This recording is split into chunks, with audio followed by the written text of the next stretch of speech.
Buat teman-temanku yang baru gabung, bisa cek di playlist untuk urutan videonya, dan bisa juga cek di playlist untuk judul barunya. Bab 4972, Salah Jika Terlalu Berbakat. Waktu berlalu dengan cepat, dan dalam sekejap mata, setengah tahun telah berlalu.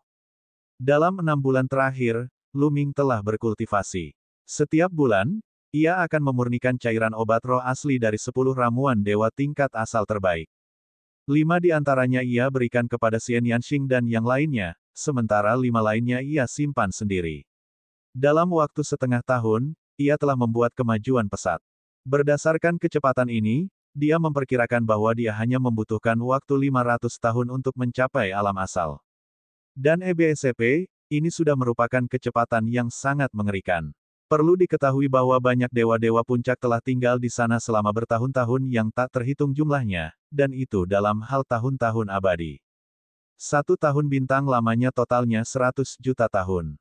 Terlebih lagi, energi tabu Lu Ming lebih lambat untuk naik level dan membutuhkan lebih banyak sumber daya.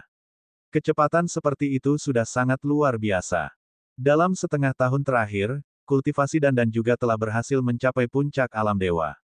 Setelah mencapai puncak alam dewa, dan bergabung dengan jajaran orang-orang yang dapat mengatur susunan tingkat asal. Aku sudah menyendiri selama setengah tahun. Aku akan jalan-jalan. Lu Ming melangkah maju dan meninggalkan tempat pengasingannya. Di langit, Lu Ming dan Xian Yanxing berjalan-jalan di sepanjang tepi sungai, bergandengan tangan, bagaikan pasangan surgawi. Sudah lama mereka berdua tidak jalan-jalan santai seperti ini. Keduanya mengobrol santai. Mereka tidak membicarakan tentang kultivasi atau situasi alam semesta saat ini. Mereka hanya membicarakan beberapa hal sepele, seperti Lu Shen Huang dan cucunya Lu Qi. Xian Yanxing tidak dapat menahan diri untuk tidak menggerutu saat mendengar nama Lu Qi. Lu Qi sudah berusia hampir 10.000 tahun, tetapi dia masih sendirian. Dia tidak berniat mencari pasangan. Ini semua salahmu. Kau telah menaikkan standar gadis itu. Aku sudah berbicara dengannya beberapa kali, tetapi dia selalu berkata bahwa dia harus menemukan seorang putra yang bangga yang bakatnya tidak kalah dengan kakeknya.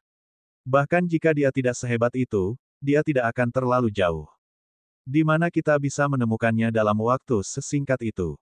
Xian Yanxing mulai mengeluh lagi. Lu Ming menyentuh hidungnya dan tersenyum, menghela nafas. Salah jika terlalu berbakat. Lihatlah dirimu, kamu sangat cantik. Xian Yanxing melirik Lu Ming dan berkata, kamu harus menasihati gadis itu. Saat dia sudah tua nanti, sebaiknya dia tidak boleh menikah. Jangan khawatir. Bagaimana mungkin cucu perempuan saya tidak bisa menikah? Lagi pula, apa hebatnya seorang kultivator berumur panjang? Dia masih sangat muda. Anda tidak perlu khawatir tentang dia. Lu Ming berkata sambil tersenyum. Apa maksudmu aku khawatir tanpa alasan? Lihatlah alam liar yang suci, mereka telah menikah selama bertahun-tahun dan hanya memiliki seorang putri, Qi-Er. Bagaimana mungkin aku tidak khawatir? Xian Yanxing memelototi Lu Ming. Oh, jadi kamu tidak punya cukup anak dan cucu. Kalau begitu, mari kita bekerja keras sendiri. Lu Ming memperlihatkan senyum jahat dan terkekeh. Wajah Xian Yanxing memerah. Lu Ming memeluk pinggang Xian Yanxing dan dalam sekejap, mereka memasuki cincin kekacauan. Hanya ada satu cincin kekacauan yang mengambang di sungai surgawi, berkedip-kedip. Selama setengah bulan berikutnya, Lu Ming tinggal di sisi Xian Yanxing dan bekerja keras. Apakah kamu tidak takut Qiu Yue dan Yue akan cemburu jika kamu menemaniku setiap hari? Jarang ada waktu sekarang, jadi aku akan pergi dan menemani mereka. Kata Xian Yanxing. King kecil, apakah kamu berkata jujur? Kapan kamu menjadi begitu murah hati? Lu Ming menjawab dengan spontan. Namun, begitu kata-kata itu keluar dari mulutnya, Lu Ming tahu bahwa dia dalam masalah. Dia berharap bisa menamparkan dirinya sendiri. Seperti yang diduga, mata indah Xian Yanxing membelalak. Dia menatap Lu Ming dan berkata, apa maksudmu? Apakah kamu mengatakan bahwa aku bersikap picik? Sama sekali tidak, demi Tuhan. Lu Ming segera bersumpah ke surga. Kamu tidak ingin pergi, kan? Lupakan saja. Kata Xian Yanxing. King kecil, kamu terlalu murah hati. Tidak ada wanita yang lebih baik daripada kamu di dunia ini. Aku pamit dulu. Setelah berkata demikian, Lu Ming berbalik dan pergi. Aku sudah tahu. Orang ini, Xian Yanxing menghela nafas. Di perkemahan tentara penghancur surga, ada halaman di hutan yang indah. Hutan pegunungan ini kaya akan ki yang sunyi dan memiliki lingkungan yang sangat baik. Ini adalah tempat tinggal keluarga Lu. Jumlah penduduk keluarga Lu saat ini telah berkembang pesat, mencapai ratusan juta jiwa. Mereka semua tinggal di hutan yang luas ini. Di antara semuanya, aula yang paling tengah dan luas adalah kediaman orang tua Lu Ming. Qiu Yue sedang mengobrol dengan Lu Yuntian dan Li Ping di halaman. Saat mereka mengobrol, Li Ping menyampaikan topik itu kepada anak itu. Tidak ada alasan lain, Lu Ming hanya memiliki dua keturunan, Lu Shen Huang dan Lu Qi. Mereka merasa jumlah mereka terlalu sedikit. Qiu Yue, sudah bertahun-tahun. Kamu masih belum? Li Ping tiba-tiba bertanya. Qiu Yue tersipu dan menggelengkan kepalanya. Aku tidak, belum. Apakah Minger bersikap dingin padamu? Bocah itu hanya tahu cara berkultivasi.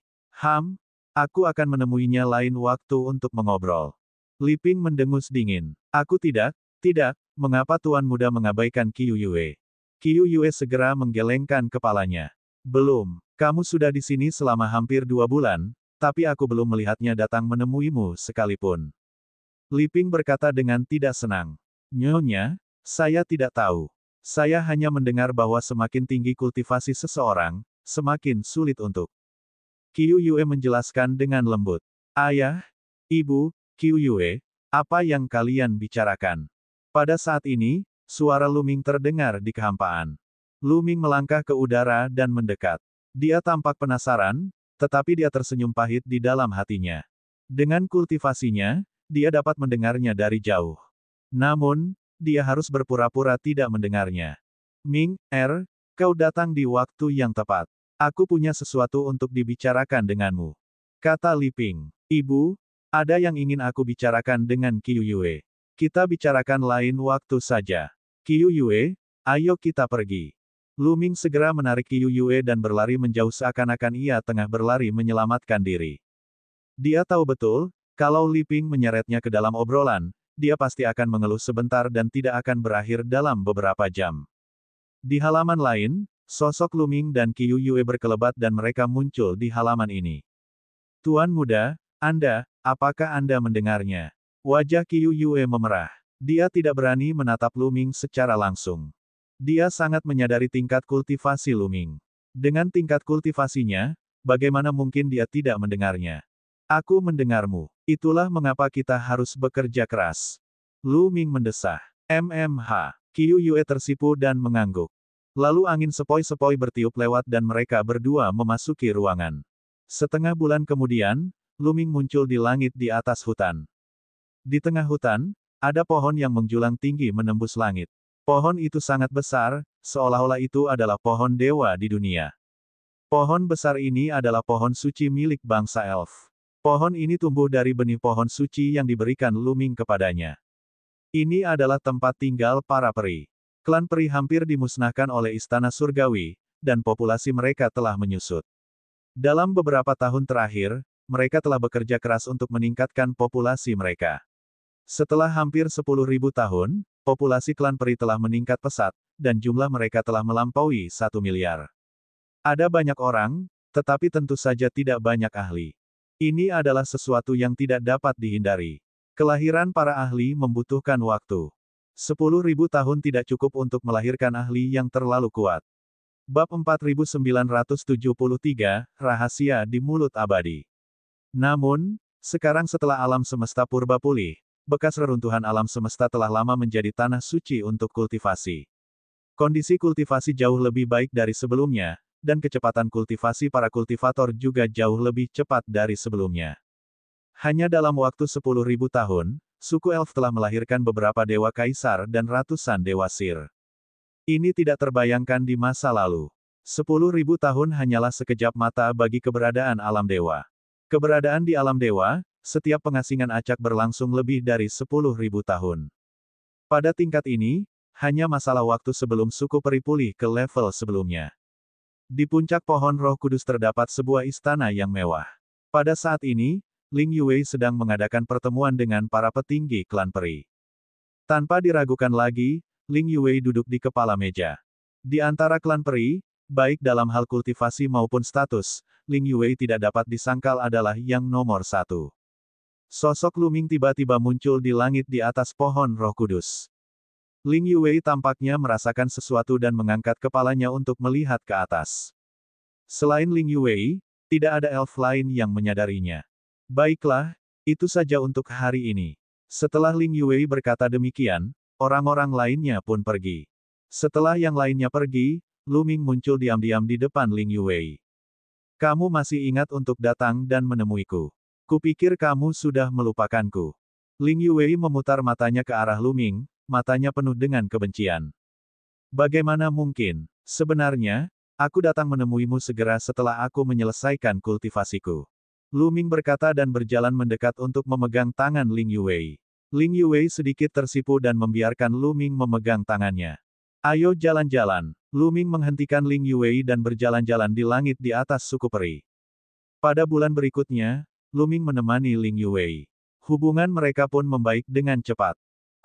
Di sebuah ruang bawah tanah yang teramat rahasia milik ras yang hampir abadi, 5 sosok tengah menunggu dengan penuh hormat. Salah satunya adalah Chang Qiong. Namun, wajah Chang Qiong sedikit pucat dan auranya sangat lemah. Dan EBSP, dari energinya, kultivasi Chang Qiong hanya pada tingkat kelima dewa-dewa. Dan EBSP, saat itu, Chang Qiong adalah seorang guru surgawi tingkat 9. Jelas bahwa menggunakan jejak abadi di Gua Langit-Langit Ungu dengan cara apapun telah meninggalkan dampak yang parah. Meskipun ia cukup beruntung untuk tetap hidup, tingkat kultivasinya telah menurun drastis. Tidak hanya itu, fondasinya juga telah rusak. Ia bisa melupakan peningkatan tingkat kultivasinya di masa mendatang. Di samping itu, 4 eksekutif senior lainnya dari ras semi-abadi mendesah dalam hati mereka. Awalnya, dengan bakat Chang Qiong, masa depannya tidak terbatas. Namun, kini, kejeniusannya telah jatuh dan tidak ada kemungkinan untuk berkembang.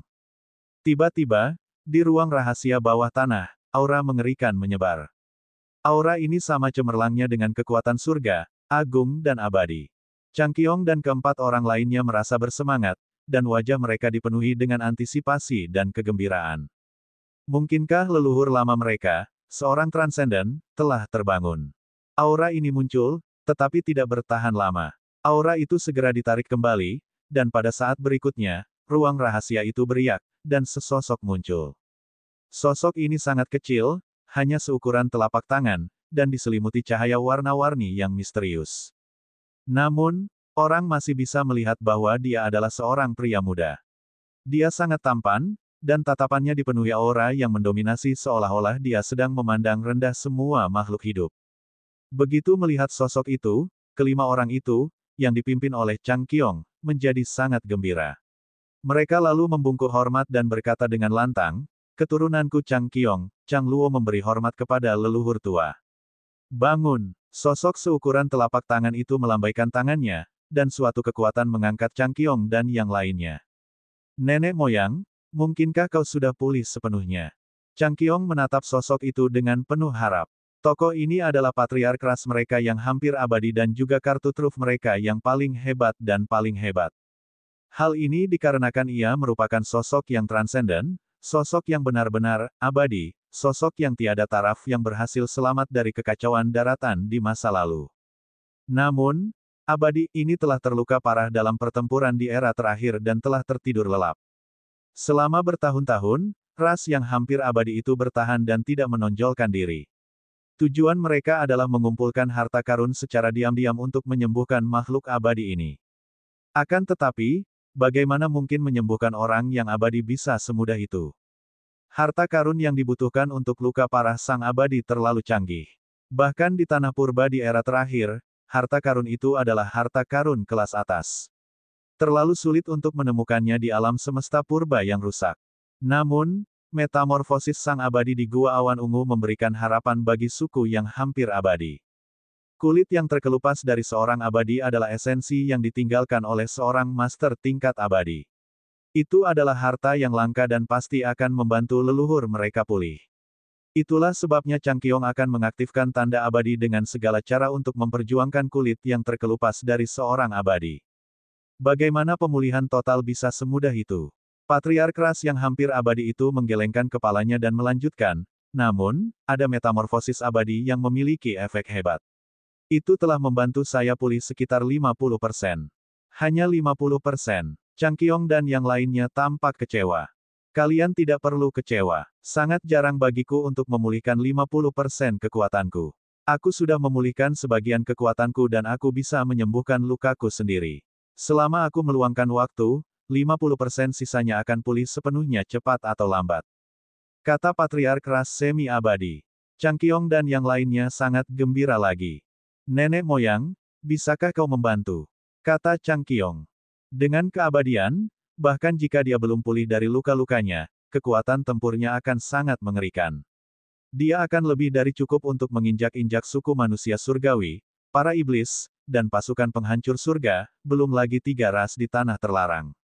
Terlebih lagi, asal-muasal sedang mengalami kesengsaraan besar, dan para ahli dari 3 ras di area terlarang tidak dapat keluar. Mereka pasti akan dapat mengambil inisiatif dan merebut beberapa harta karun teratas di alam semesta purba. Misalnya, tubuh Raja Manusia. Begitu mereka berhasil menguasai harta karun kelas atas ini, ras yang hampir abadi itu setidaknya akan memiliki kemampuan untuk melindungi diri mereka sendiri, tidak peduli seberapa kacau situasinya di masa mendatang. Sayangnya, Changqiong dan yang lainnya langsung kecewa. Tetua ras semi-abadi itu menggelengkan kepalanya. Di bawah kesengsaraan besar asal-usul, bahkan para dewa akan sangat terpengaruh dan tidak dapat menyerang. Selain itu, alam semesta purba kini telah hancur. Inti alam semesta telah hancur, dan hukum serta Upanishad tidak lengkap. Alam semesta tidak dapat menahan kekuatan para dewa. Begitu para dewa menyerang, saya khawatir alam semesta ini tidak akan mampu menahannya dan akan runtuh sepenuhnya. Kemudian, semua makhluk hidup yang terperangkap di dalamnya akan mati bersama mereka, termasuk para dewa. Alam semesta yang rusak tidak sanggup menahan kekuatan para dewa. Kalau begitu, para tokoh tingkat dewa di alam semesta purba yang tiba-tiba menghilang tanpa jejak, bukankah mereka mati dalam pertempuran? Changqiong tampaknya memikirkan sesuatu dan berseru dengan suara rendah. Alam semesta purba penuh dengan para ahli dan dewa. Ada banyak orang berbakat. Tidak mudah bagi mereka semua untuk mati. Saya kira alam semesta hancur dan tidak dapat menahan kekuatan mereka, jadi mereka pindah. Kata nenek moyang ras yang hampir abadi. Ditransfer. Kemana akan ditransfer? Changqiong bingung. Bab 4974 kembali ke jalur teleportasi kuno. Semua anggota ras yang hampir abadi tampak bingung. Sudah dipindahkan. Bukankah dulu pernah ada rumor yang mengatakan bahwa alam semesta purba telah hancur dan semua orang terkubur, termasuk yang abadi? Mungkinkah ada orang yang tidak mati dan meninggalkan alam semesta purba? Kemana dia pergi? Aku tidak tahu. Leluhur tua ras yang hampir abadi itu menggelengkan kepalanya dan berkata, dunia ini jauh lebih besar dari yang dapat kau bayangkan. Aku juga tidak yakin kemana mereka bisa pergi. Namun, aku yakin bahwa para ahli dari era terakhir tidak semuanya mati. Mereka akan kembali suatu hari nanti. Baiklah, masih terlalu dini untuk memikirkan pertanyaan-pertanyaan ini. Pada titik ini, Patriark ras kuasi abadi memandang Changqiong dan berkata, Changqiong, kamu melakukannya dengan baik kali ini. Asalkan bisa membantu mengobati luka leluhur tua itu, Changqiong rela mati untuk itu. Changqiong berkata dengan hormat. Leluhur tua ras semi-abadi menganggukkan kepalanya dengan puas. Ia sangat puas dengan junior ini dan melanjutkan, kali ini kau telah berusaha keras, jadi aku tidak akan memperlakukanmu dengan buruk. Kau juga cukup berbakat. Aku akan membuka kolam pemurnian surgawi dan kau dapat berkultivasi di sana selama 3 tahun. Mendengar ini, Changqiong sangat gembira. Dia bersujud berulang kali dan berkata, terima kasih banyak, leluhur tua. 4 ahli semi-abadi lainnya tampak iri. Tentu saja, mereka juga senang untuk Changqiong. Tempat seperti apakah kolam pemurnian abadi itu? Itu adalah tempat di mana Patriark ras semi-abadi tertidur lelap setelah terluka parah. Itu sangat membantu bahkan bagi para dewa, apalagi bagi yang lain. Ini memiliki efek yang menantang surga, terutama pada ras yang hampir abadi. Terlebih lagi, itu adalah keberuntungan yang sangat besar untuk memasuki tempat itu dan membudidayakannya selama 3 tahun. Orang biasa bahkan tidak bisa memasukinya untuk berkultivasi selama sehari. Meskipun Changqiong telah terluka parah dalam pertempuran untuk metamorfosis abadi dan fondasinya telah rusak, selama dia berkultivasi di kolam pemurnian surgawi selama 3 tahun, fondasinya pasti dapat diperbaiki dan bahkan ditingkatkan. Ikuti aku. Patriark ras semi-abadi itu mengangguk dan berbalik untuk berjalan ke kedalaman ruang rahasia. Changqiong segera mengikutinya. Pada kurun waktu berikutnya, selain meluangkan waktu beberapa hari setiap bulan untuk memurnikan cairan obat roh surgawi yang asli, Lu Ming menghabiskan sisa waktunya bersama Xian Yanxing, Qiu Yue, Ling Yue, dan tentu saja, orang tuanya. Pada saat yang sama, ia juga akan meluangkan waktu untuk mengajar beberapa murid. Kedua muridnya, Lu Xiangxiang dan Ouyang Moli, keduanya telah memasuki alam dewa surgawi. Kecepatan ini dapat dikatakan sangat cepat. Tentu saja, itu juga ada hubungannya dengan lingkungan budidaya saat ini. Lingkungan kultivasi saat ini jauh lebih baik dari sebelumnya. Ditambah dengan banyaknya sumber daya yang diberikan oleh Lu Ming dan fakta bahwa keduanya sangat berbakat sejak awal, wajar saja jika kecepatan kultivasi mereka cepat. Dan EBSCP, namun, kultivasi Lu Xiangxiang bahkan lebih tinggi, telah mencapai tingkat keempat alam dewa-dewa. Di sisi lain, Ouyang Moli baru saja menerobos ke alam dewa-dewa. Faktanya, selama 10.000 tahun terakhir, jumlah orang di tentara penghancur surga yang berhasil menerobos ke alam master surgawi telah meningkat secara signifikan. Dalam 10.000 tahun terakhir, tentara penghancur surga telah mendapatkan 2.000 penguasa surgawi.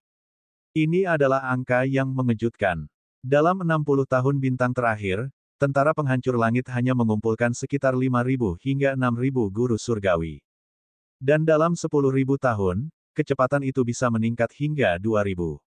Jika kecepatan ini terjadi di masa lalu, tidak ada seorang pun yang akan mempercayainya.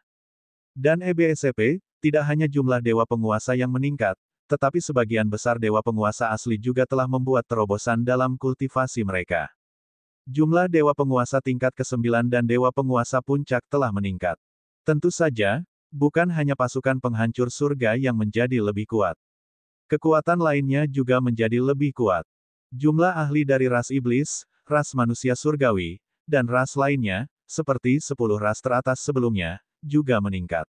Banyak dari mereka yang berhasil mencapai alam dewa surgawi. Di masa lalu, sangatlah sulit bagi dewa kaisar untuk mencapai tingkat dewa master. Namun, sekarang, kesulitannya telah berkurang secara signifikan. Sebenarnya, bukan karena kesulitannya berkurang, tetapi karena kondisi kultivasinya terlalu bagus. Ketika semua orang berhasil mencapai level, mereka akan memiliki lebih banyak sumber daya untuk dikendalikan, sehingga peluang untuk berhasil secara alami akan lebih tinggi. Dapat dikatakan bahwa alam semesta ini berkembang ke arah kemakmuran. Terlebih lagi, dua murid Lu Ming, Zhuang Xiaoshan dan Zhuang Xiaorou, juga telah mencapai alam tirk surgawi. Waktu berlalu dengan cepat, dan dalam sekejap mata, 50 tahun telah berlalu. Setelah 50 tahun, dengan kerjasama banyak master susunan, beberapa susunan tingkat asal akhirnya didirikan di sekitar perkemahan tentara penghancur surga.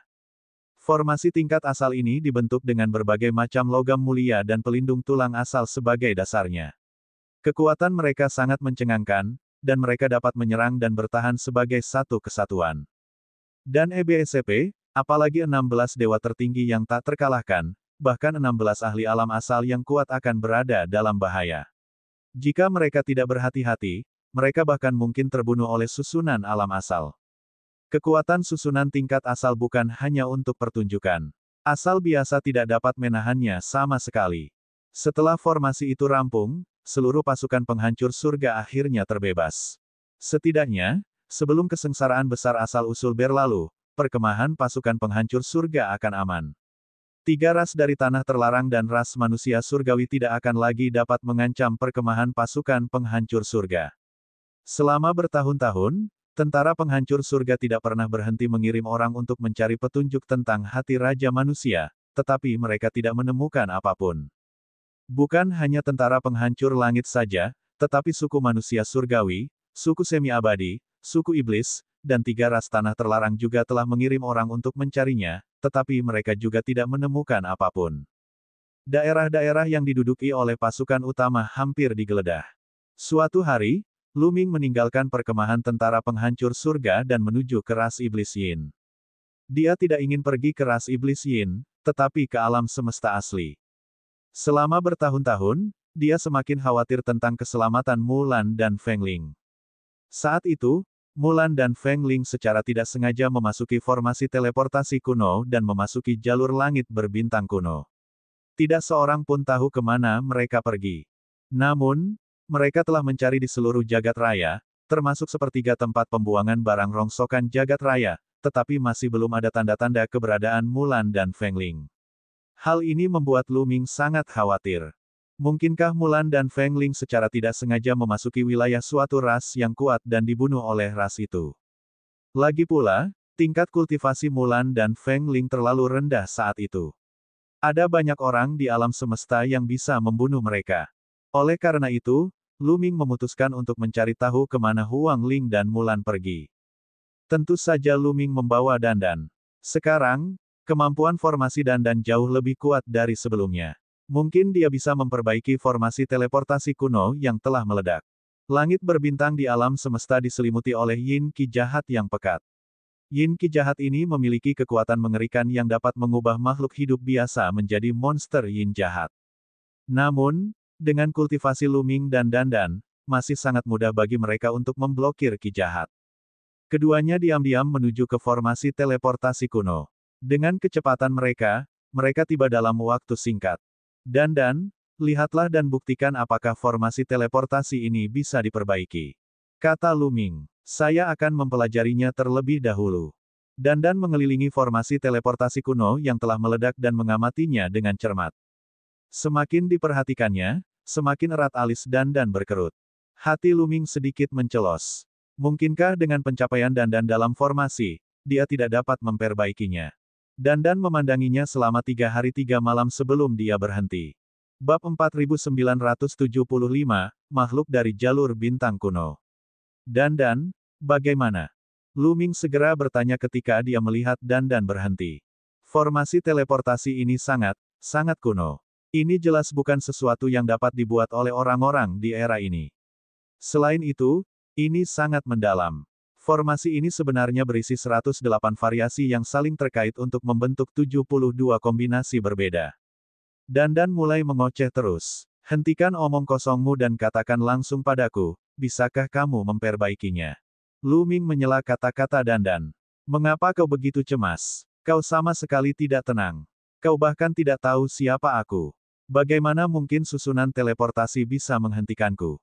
Padahal sangat sulit untuk memulihkan formasi teleportasi ini, dan mustahil bagi orang lain untuk berhasil. Dandan melirik Lu Ming sekilas. Dia sangat tidak senang karena Lu Ming telah mengganggunya. Jika dia tidak menjelaskan kesulitan formasi transportasi kuno ini, bagaimana dia bisa menunjukkan kekuatannya yang luar biasa? Orang ini tidak kooperatif sama sekali. Lu Ming tidak peduli dengan pikiran Dandan. Ketika dia mendengar bahwa itu bisa diperbaiki, dia merasa lega dan tersenyum. Dandan, aku akan merepotkanmu. Kalau kamu butuh bantuan, beritahu saja aku. Kata Lu Ming. Tentu saja, diperlukan beberapa bahan berharga untuk memperbaiki formasi teleportasi kuno ini. Saya khawatir itu akan memakan waktu beberapa bulan. Segera Dandan memberitahukan kepadanya beberapa materi yang dibutuhkannya. Itu memang material terbaik. Lu Ming memiliki beberapa di antaranya, dan hanya pasukan penghancur langit yang memilikinya. Mereka berdua kembali ke pasukan penghancur surga dan menyiapkan semua bahan. Kemudian, mereka kembali ke formasi teleportasi kuno dan mulai memperbaikinya. Beberapa bulan berlalu dengan cepat. 3 bulan kemudian, formasi teleportasi baru muncul di depan keduanya. Kudengar formasi teleportasi ini satu arah. Benarkah itu? Lu Ming bertanya. Dandan menggelengkan kepalanya. Mungkin itu kesalahan sebelumnya. Melalui pemulihan, saya menemukan bahwa susunan teleportasi ini bukan satu arah, tetapi 2 arah. 2 arah. Jantung Lu Ming berdebar kencang dan dia bertanya, apakah kamu tahu kemana formasi teleportasi ini mengarah? Selama proses perbaikan, samar-samar aku bisa merasakannya mengarah ke kedalaman reruntuhan alam semesta, tapi aku tidak yakin tentang spesifiknya. Kata Dandan, itu mengarah ke kedalaman reruntuhan alam semesta. Di mana itu? Lu Ming mengerutkan kening. Sekarang, sepertiga reruntuhan alam semesta yang telah dieksplorasi hampir telah dibalikkan, tetapi tidak ada jejak Mulan dan Feng Ling. Namun, ada pepatah lain di kedalaman tempat rongsokan alam semesta, yaitu bahwa bagian tempat rongsokan yang belum dijelajahi yang tersisa juga dikenal sebagai kedalaman tempat rongsokan. Mungkinkah susunan transfer kuno mengarah ke reruntuhan alam semesta yang belum dijelajahi? Jika benar, lalu siapa yang membangun formasi teleportasi kuno ini? Menurut Dandan, cara pengaturan susunan teleportasi kuno ini sangat kuno. Jika bukan dari era ini, pasti dari era sebelumnya. Namun, mustahil hal itu terjadi di era terakhir. Ini adalah langit berbintang di alam semesta, dan planet-planet ini telah mengalami evolusi alam semesta. Bagaimana susunan teleportasi kuno dari era terakhir dapat dipertahankan? Mereka pasti telah diatur belakangan. Lalu siapa yang mengaturnya? Makhluk dari tanah terlarang, suku manusia surgawi, atau ras yang hampir abadi. Asyik. Tepat saat Luming sedang berpikir keras, susunan teleportasi yang baru saja diperbaiki tiba-tiba bergetar sedikit dan memancarkan cahaya yang menyilaukan. Di atasnya, rune yang tak terhitung jumlahnya berkelebat. Apa yang terjadi? Mengapa formasi transportasi kuno diaktifkan? Dandan berteriak kaget. Apakah ada makhluk yang datang dari sisi lain formasi teleportasi? Kata Luming. Mereka tidak mengaktifkan susunan teleportasi, tetapi susunan itu telah diaktifkan. Hanya ada satu penjelasan. Sisi lain dari susunan teleportasi telah diaktifkan. Apakah ada makhluk hidup yang datang dari sisi lain? Mungkinkah itu Mulan dan Feng Ling? Memikirkan hal ini, mata Luming berbinar dan jantungnya tak kuasa menahan diri untuk tidak berdebar kencang. Ini bukan hal yang mustahil. Mungkin, Mulan dan Feng Ling secara tidak sengaja memasuki formasi teleportasi kuno ini dan memasuki tempat yang aneh. Karena formasi teleportasi di sini telah meledak, mereka tidak dapat kembali dan terjebak di sana. Sekarang setelah susunan teleportasi telah diperbaiki, sangat mungkin bahwa Mulan dan Feng Ling akan mengaktifkan susunan teleportasi untuk kembali. Luming tidak bisa menahan diri untuk menantikannya. Namun, pada saat berikutnya, pupil mata Luming dan Dandan tiba-tiba menyusut, terutama Luming yang tampak kecewa. Suatu sosok telah muncul di peron transportasi. Sosok ini tidak mungkin Mulan atau Feng Ling. Meskipun ditutupi oleh cahaya warna-warni yang menyilaukan, orang masih bisa melihat bahwa itu adalah sosok yang sangat kekar. Tingginya sekitar 3 meter, dan selain tangan dan kaki normal, ada 4 bayangan hitam di belakangnya, seolah-olah memiliki 4 lengan tambahan. Ini jelas bukan Huang Ling atau Mulan. Luming dan Dandan saling berpandangan. Mereka tidak dapat menahan diri untuk mundur, bersiap untuk pertempuran besar. Saat berikutnya, cahaya pada susunan teleportasi menghilang sepenuhnya. Sosok itu sepenuhnya terungkap di hadapan Luming dan orang lainnya. Itu adalah seorang pria, seluruh tubuhnya hitam, dan hanya wajahnya yang putih. Seluruh tubuhnya memancarkan aura suram dan dingin. Keempat bayangan hitam di belakang orang ini bukanlah 4 lengan, melainkan 4 kaki laba-laba. Ya, mereka tampak persis seperti kaki laba-laba, sangat tajam. Ras macam apa ini? Hati Luming dan Dandan tergerak. Mereka belum pernah melihat ras seperti ini sebelumnya. Mereka belum pernah melihat ras seperti ini di alam semesta. Tatapan mata pria itu sangat dingin. Dia menyapu pandangannya ke arah Luming dan Dandan, memperlihatkan niat membunuh yang dingin. Kalian semua, kemarilah dan berlututlah. Lalu, ceritakan padaku detail situasi di sini. Makhluk aneh itu berbicara dengan dingin. Suaranya dingin dan kasar, tetapi dipenuhi dengan niat membunuh yang ganas. Seolah-olah makhluk itu akan membunuh Luming dan yang lainnya jika mereka tidak setuju. Namun, apakah Luming dan Dandan takut padanya? Luming sudah bisa mengetahui bahwa tingkat kultivasi makhluk aneh ini berada di puncak alam Master Surgawi. Namun, dia berada di puncak alam Master Surgawi. Mengapa Luming harus menganggapnya serius? Bahkan dewa-dewa yang tak terkalahkan pun tidak sebanding dengan Luming. Selama itu bukan asal-muasal, Luming tidak takut. Aku baru saja akan bertanya padamu, siapakah dirimu? Dari mana asalmu? Dan, apakah kau melihat kedua wanita ini? Jika kau mengatakan yang sebenarnya, aku bisa mengampuni nyawamu. Luming bertanya. Ledakan. Makhluk aneh ini bagaikan bahan peledak yang menyala. Aura mengerikan memenuhi udara, dan niat membunuh yang dingin tampaknya mengembun menjadi substansi fisik. Kamu mencari kematian. Mati. Makhluk aneh itu berteriak dingin. Sinar hitam melesat ke arah Luming seperti kilat, mengarah ke ruang di antara kedua alisnya. Lu Ming dapat melihat dengan jelas bahwa itu adalah kaki laba-laba di punggung makhluk aneh itu. Kaki itu setajam tombak. Kekuatannya hampir sama dengan kekuatan Dewa Surgawi yang terkuat. Sudut mulut Lu Ming melengkung membentuk senyum meremehkan. Begitu pihak lain menyerang, dia dapat mengetahui bahwa kekuatan tempur makhluk aneh ini setara dengan penguasa surgawi yang terkuat. Lu Ming sama sekali tidak menaruh hati pada orang seperti itu. Asyik, Lu Ming tidak mengeluarkan senjata apapun. Dia hanya menggunakan jarinya untuk menusuk kaki laba-laba itu. Bab 4976, Laba-laba Iblis 9 Yin. Dentang. Jari Lu Ming bertabrakan dengan kaki laba-laba itu. Seolah-olah dua tombak panjang telah bertabrakan di udara. Terdengar suara keras tetapi Lu Ming tidak bergerak sedikit pun. Di sisi lain, kaki laba-laba makhluk aneh itu bergetar hebat dan melengkung seperti hendak patah. Pada akhirnya, makhluk aneh itu mundur dengan panik. Ia baru berhenti setelah mundur ratusan mil. Ia menatap Lu Ming dengan ekspresi serius. Jelas, kemampuan Lu Ming telah melampaui imajinasinya. Kaki laba-laba yang kuat sekali. Lu Ming juga bergumam. Meskipun dia tidak menggunakan banyak kekuatan dalam gerakan itu bukanlah sesuatu yang dapat ditahan oleh orang biasa.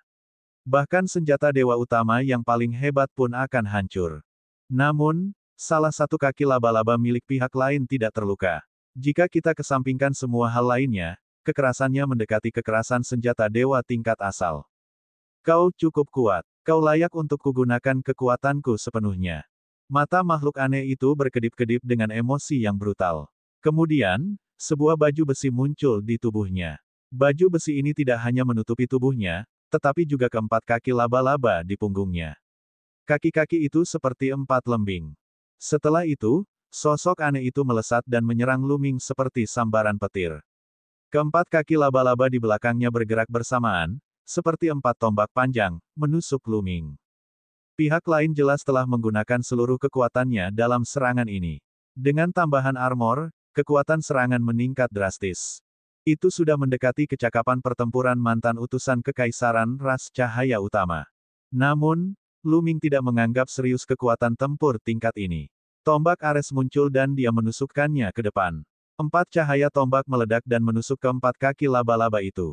Ujung tombak melawan sinar gandum. Ding, ding, ding. Ding, ding, ding, ding, ding.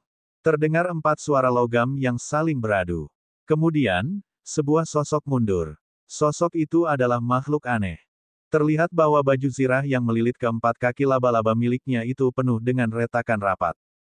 Kamu, makhluk aneh itu akhirnya panik dan matanya menampakkan ekspresi ketakutan. Armornya adalah senjata dewa tingkat asal, tetapi berhasil ditembus oleh Lu Ming. Ini berarti tombak di tangan Lu Ming memiliki level yang lebih tinggi daripada armornya. Selain itu, kekuatan tempurnya sangat kuat. Orang seperti itu bukanlah seseorang yang dapat ia ajak berurusan sama sekali. Ras manusia. Sebenarnya ada seorang guru tersembunyi di antara ras manusia. Aku belum pernah melihatnya sebelumnya. Aku tidak bisa melawannya. Lebih baik pergi saja. Pikiran makhluk aneh itu berpacu. Kemudian, ia berbalik dan berlari menuju formasi teleportasi kuno. Bagaimana Lu Ming bisa membiarkannya pergi? Asyik. Kekuatan tempur Lu Ming sepenuhnya dilepaskan. Dia melangkah maju dan muncul di atas kepala makhluk aneh itu. Tombak Ares menghantam makhluk aneh itu seperti pegunungan besar. Ledakan, ledakan, ledakan. Langit dan bumi bergetar, dan tekanan yang mengerikan menyebabkan makhluk aneh itu menggigil. Ia menyerang dengan sekuat tenaga. Ia menyilangkan keempat kakinya yang seperti laba-laba dan mencoba menangkis tombak dewa perang. Akan tetapi, ketika berhadapan dengan Lu Ming yang telah mengeluarkan kekuatan tempur penuhnya, dia jauh lebih rendah. Ledakan. Tombak dewa perang menghantam keempat kaki laba-laba. Keempat kaki laba-laba itu bergetar hebat lalu meledak dengan keras. Benar saja, bahkan baju zirahnya pun hancur berkeping-keping. Makhluk aneh itu menjerit melengking dan jatuh menghantam tanah. Rune pada tiba-tiba muncul di tanah, membentuk susunan.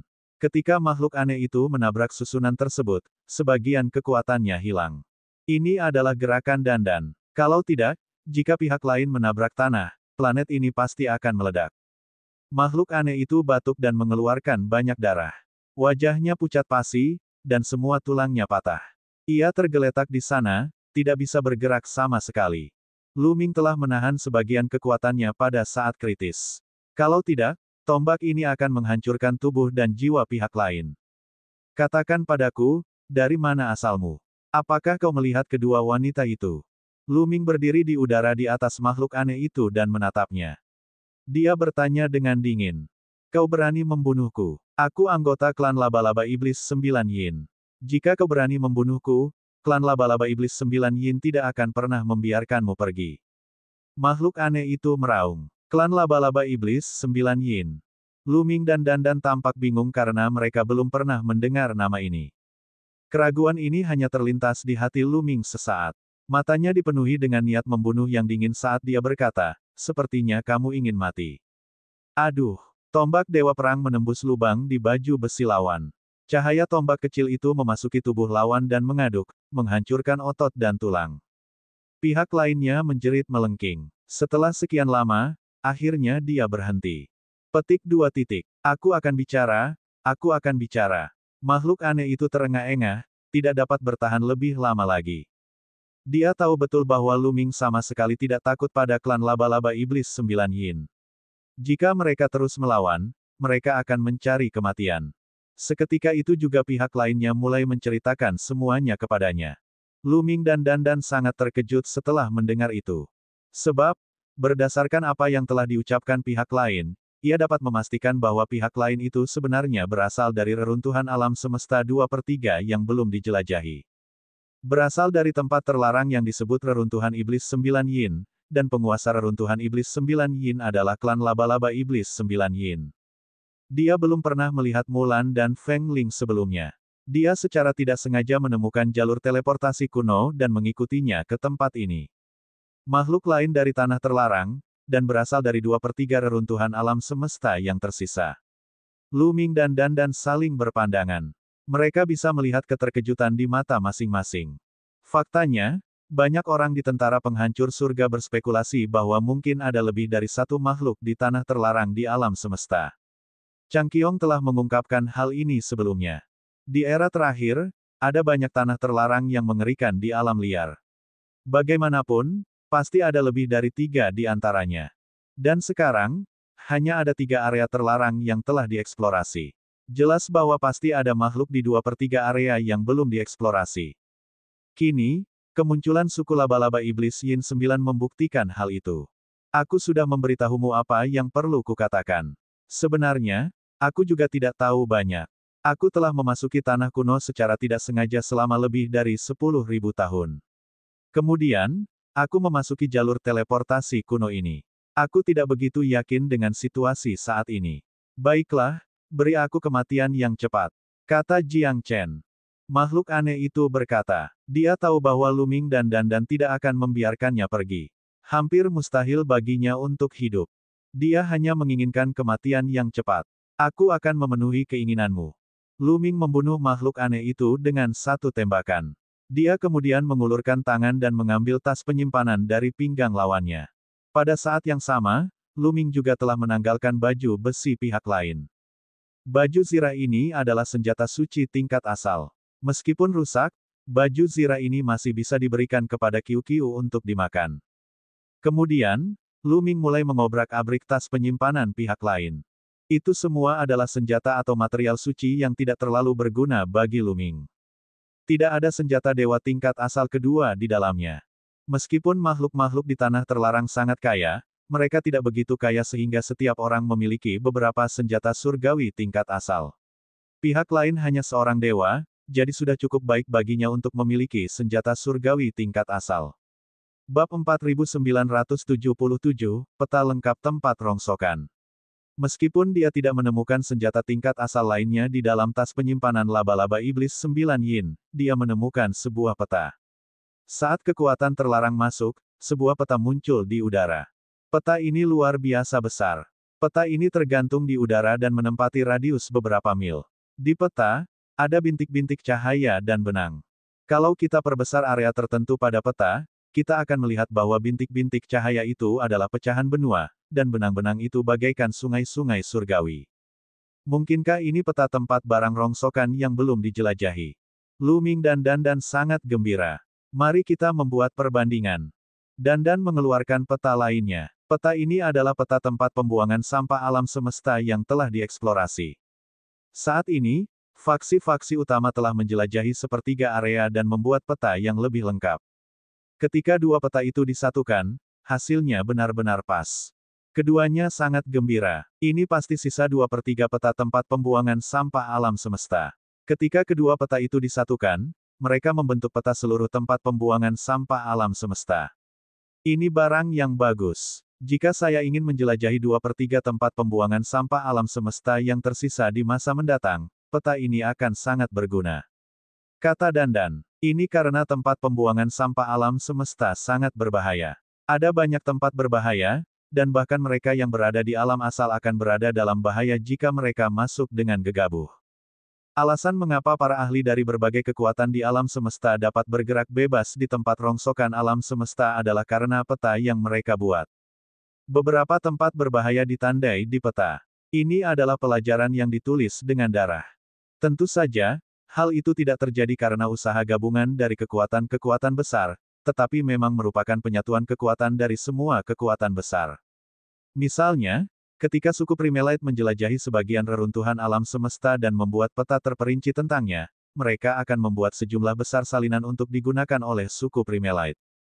Beberapa peta ras Primelite akan jatuh ke tangan ras lain, seperti Angkatan Darat Penghancur Langit. Tentara pemusnah surga kemudian akan menyempurnakan peta mereka sendiri berdasarkan area yang telah mereka jelajahi dan peta suku cahaya utama. Peta lengkap akan diduplikasi dan digunakan dalam jumlah besar oleh tentara penghancur surga sebelum jatuh ke tangan ras lain, seperti ras iblis Yin atau ras manusia surgawi. Begitu saja, masing-masing pasukan akan menerima peta yang dibuat oleh pasukan lain. Dengan cara ini, wilayah yang telah dieksplorasi oleh berbagai pasukan akan digabungkan, dan terbentuklah peta yang lengkap. Peta semacam ini bukan lagi rahasia di kalangan pasukan besar, dan hampir semua orang memiliki salinannya. Akan berguna segera, Lu Ming bergumam. Kau akan pergi ke kedalaman reruntuhan alam semesta. Dandan menatap Lu Ming. Lumayan, saatnya berangkat. Kata Lu Ming. Faktanya, bahkan tanpa suku laba-laba iblis 9 Yin, Lu Ming telah berencana untuk melakukan perjalanan ke kedalaman tempat pembuangan sampah alam semesta dan menjelajahi 2/3 area yang belum dijelajahi. Itu karena tidak ada seorang pun yang menemukan lokasi jantung Raja Manusia di reruntuhan alam semesta yang telah dieksplorasi. Hanya ada satu kemungkinan, yaitu bahwa jantung Raja Manusia berada di wilayah yang belum dieksplorasi itu. Alasan ini saja sudah sepadan dengan perjalanan Lu Ming. Terlebih lagi, dia sekarang punya alasan yang lebih penting. Mulan dan Feng Ling kemungkinan besar telah melewati jalur langit berbintang kuno dan mencapai kedalaman reruntuhan alam semesta. Dengan kultivasi Mulan dan Feng Ling, siapa yang tahu betapa berbahayanya bagi mereka untuk menjelajah ke kedalaman reruntuhan alam semesta. Tidak peduli apakah mereka hidup atau mati, dia harus menemukan mereka. Lebih jauh lagi, ini adalah saat terbaik untuk memasuki kedalaman tempat pembuangan sampah alam semesta. Sekarang asal-usulnya sedang menghadapi kesengsaraan besar dan asal-usulnya tidak muncul, dengan kekuatan tempur Lu Ming, dia dapat melakukan apapun yang dia inginkan selama dia menghindari tempat-tempat berbahaya itu. Setelah malapetaka besar asal-muasal berakhir, asal-muasal akan keluar dan semua ahli makhluk di tanah terlarang akan keluar. Dengan begitu, Lu Ming tidak akan ada hubungannya dengan itu. Pada saat itu, akan lebih berbahaya lagi untuk pergi ke kedalaman reruntuhan alam semesta. Anda ingin pergi ke sana melalui jalur bintang kuno. Dandan bertanya. Dia sangat mengenal Lu Ming dan dapat langsung menebak pikiran Lu Ming. Lu Ming memang berencana untuk menuju ke kedalaman reruntuhan alam semesta melalui jalur langit berbintang kuno. Pertama, itu nyaman. Kedua, dia bisa melacak keberadaan Mulan dan Feng Ling. Kapan kamu berencana berangkat? Melihat ekspresi Lu Ming, Dandan tahu bahwa Lu Ming telah membuat keputusan dan bertanya lagi. Saya berencana untuk mencari Changqiong terlebih dahulu dan bertanya tentang situasi daratan yang kacau di era terakhir. Saya juga akan mendapatkan pemahaman yang lebih rinci tentang berbagai tanah terlarang sebelum berangkat. Kata Lu Ming, leluhur suku semi-abadi adalah seorang yang abadi. Changqiong pasti tahu banyak tentang tanah tak ternoda di era terakhir. Lu Ming menyadari bahwa apapun yang terjadi di tempat rongsokan kosmik, itu akan terkait dengan era terakhir. Kota abadi tertinggi, tubuh Raja Manusia, Gua Awan Ungu, makhluk-makhluk di tanah terlarang, klan surgawi, para iblis, semuanya terkait dengan tanah primitif di era terakhir. Pasti ada rahasia besar yang tersembunyi di dalamnya. Akan tetapi, pemahamannya tentang era sebelumnya sangat terbatas, yang mana sangat merepotkan. Semakin dalam ia masuk ke tempat pembuangan sampah alam semesta, semakin banyak yang ia ketahui tentang benua kekacauan purba, semakin besar pula manfaatnya baginya. Aku akan pergi bersamamu, jadi kita bisa saling menjaga. Dandan berkata dengan nada serius yang jarang terlihat. Dia tidak sedang membual. Meskipun kekuatan tempurnya jauh lebih rendah daripada Lu Ming, dia jauh lebih unggul dalam hal formasi. Dia akan lebih berguna dalam beberapa situasi khusus. Selain itu, formasi bersifat misterius dan tidak dapat diprediksi. Bahkan dalam pertempuran, formasi sangat berguna. Dengan bantuannya, tentu akan lebih mudah bagi Lu Ming untuk pergi ke kedalaman tempat pembuangan sampah alam semesta. Namun, Lu Ming menggelengkan kepalanya. Aku akan baik-baik saja sendiri. Sebaiknya kau tetap di perkemahan. Susunan di perkemahan ini perlu kau rawat. Tanpa asal-usul, tak seorang pun di tentara penghancur surga yang dapat menandinginya dalam hal formasi. Kalau saja ada perubahan pada susunan tingkat asal di surga yang menghancurkan perkemahan tentara, dia harus mengurusnya. Ada alasan lain. Perjalanan ke kedalaman reruntuhan alam semesta ini sangat berbahaya dan tidak terduga. Bukan hanya Dandan, tetapi Lu Ming juga berencana untuk membawa Qiu dan bukan orang lain.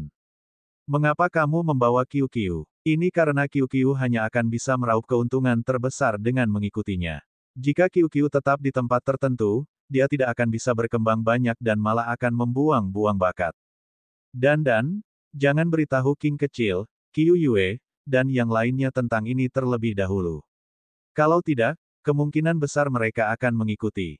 Lu Ming mendesak. Jika Xian Yanxing dan Qiu Yue tahu tentang ini, mereka tidak akan merasa nyaman membiarkannya pergi ke kedalaman reruntuhan alam semesta sendirian dan akan mengikutinya. Kalimatnya masih sama. Perjalanan ini berbahaya dan tidak terduga. Jika Lu Ming pergi sendiri, akan lebih mudah baginya untuk bergerak dan dia akan lebih tenang. Baiklah, aku akan mendirikan beberapa formasi di dekat sini dan mengawasi situasi di sini.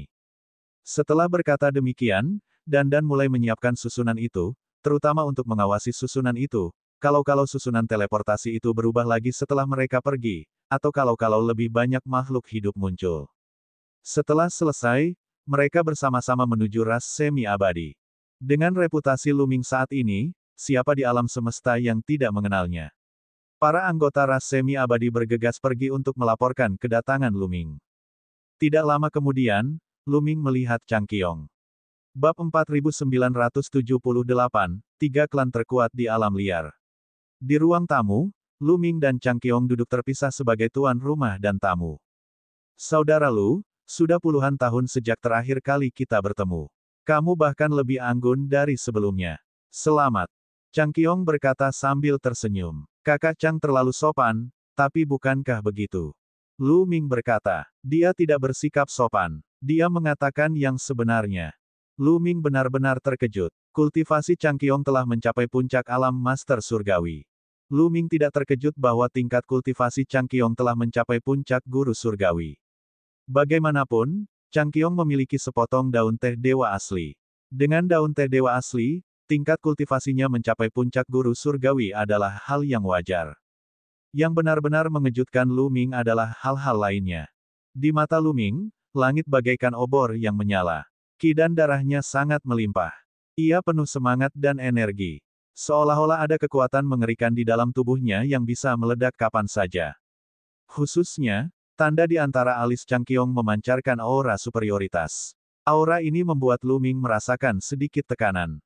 Di alam dewa-dewi surgawi, hanya dewa-dewi surgawi yang tak tertandingi yang bisa membuat Lu Ming merasakan sedikit tekanan. Mungkinkah Chang Qiong memiliki kekuatan seorang guru surgawi yang tak terkalahkan? Dalam beberapa dekade terakhir, Chang Qiong pasti telah mengalami sesuatu dan memperoleh keberuntungan yang luar biasa. Keadaan sekarang berbeda. Chang Qiong tersenyum penuh percaya diri dan berkata dengan semangat tinggi, saya ingin tahu mengapa saudara Lu datang menemui saya hari ini. Saya terutama ingin bertanya tentang benua liar. Saya ingin tahu seberapa banyak saudara Chang tahu tentang benua liar. Jangan ragu untuk mengajari saya. Kata Lu Ming. Saudara Lu terlalu sopan. Sekarang karena kamu dan aku berada dalam situasi yang sama, kita tentu akan saling mendukung. Aku tentu akan memberitahumu semua yang aku tahu. Benua Primal Chaos sangat luas dan tak terbatas. Semua pecahan benua di seluruh tempat pembuangan sampah alam semesta, termasuk planet-planet yang terbentuk dari langit berbintang alam semesta, semuanya berasal dari benua Primal Chaos yang hancur. Saudara Lu seharusnya tahu ini, kan? Kata Chang Qiong. Lu Ming mengangguk. Tidak hanya tanahnya yang luas dan tidak tercemar, tetapi kondisi kultivasinya juga unik. Dapat dikatakan bahwa ini adalah zaman keemasan kultivasi.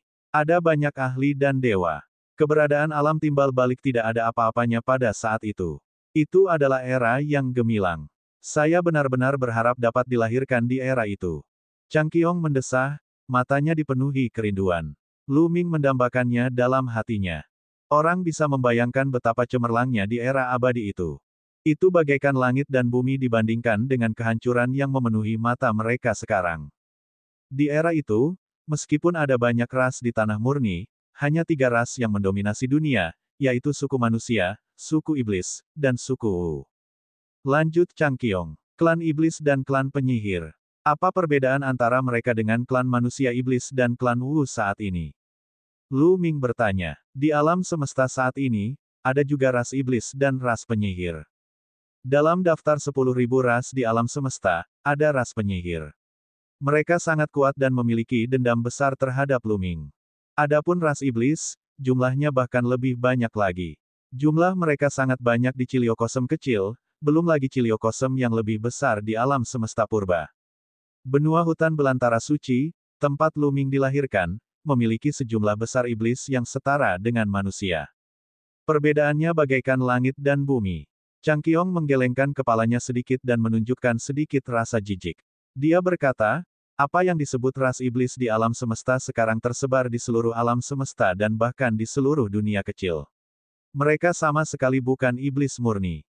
Rasku menduga bahwa iblis-iblis itu seharusnya berevolusi dari daging dan darah ras iblis di era terakhir selama evolusi alam semesta. Berevolusi dari daging dan darah ras iblis era sebelumnya. Jantung Lu Ming berdebar kencang. Dia merasa itu sangat mungkin. Langit berbintang di alam semesta terbentuk dari sebagian reruntuhan alam semesta. Tubuh asli planet-planet tersebut merupakan bagian dari daratan purba. Pada tahun-tahun terakhir di tanah yang tak ternoda, perang yang mengguncang dunia meletus dan banyak ahli yang tewas dalam pertempuran. Daging dan darah para ahli ini, bersama dengan evolusi alam semesta dan bintang-bintang, melahirkan semua jenis makhluk hidup. Makhluk hidup pertama yang lahir adalah para dewa asli. Roh dewa yang asli berevolusi dari daging dan darah para tokoh kuat di era terakhir. Ini bukan rahasia. Adapun ras manusia, sangat mungkin mereka berevolusi dari darah dan daging para ahli ras manusia di era sebelumnya. Hal ini dapat dibuktikan oleh ras api di benua langit berbintang. Klan api di benua langit bintang sebenarnya adalah manusia, dan kemungkinan besar mereka berevolusi dari garis keturunan Raja Manusia. Oleh karena itu, masuk akal jika suku iblis di alam semesta berevolusi dari suku iblis di alam liar. Namun, klan iblis saat ini bukan lagi klan iblis murni. Paling-paling, mereka hanya dapat dianggap sebagai darah campuran. Mereka adalah keturunan klan iblis di tanah yang tidak ternoda. Garis keturunan bawaan mereka jauh lebih rendah daripada klan iblis di tanah yang tidak ternoda. Menurut catatan kuno klan saya, para iblis besar dari era purba dapat menelan alam semesta dan langit berbintang. Mereka memiliki bakat yang tak tertandingi dan sangat kuat. Beberapa yang paling berbakat dapat menjadi iblis abadi dan menekan suatu era. Mereka tak terkalahkan. Itulah suku iblis yang sebenarnya. Adapun suku Wu saat ini, bahkan lebih buruk daripada suku Wu di tanah yang tidak tercemar.